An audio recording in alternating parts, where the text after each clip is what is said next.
குத்தாலத்து அருவி போல ஓட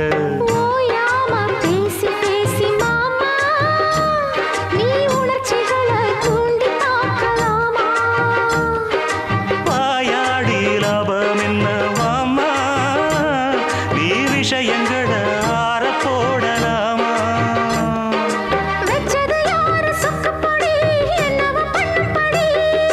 சொன்னத கேளு கண்ணுமணி சொந்தமும் பந்தமும் வந்ததடி சொல்லிக்கொடு சொல்ல சொல்ல கத்துக்கிறேன் விட்டுக்கொடு மிச்சம் இது கத்துக்கிறேன்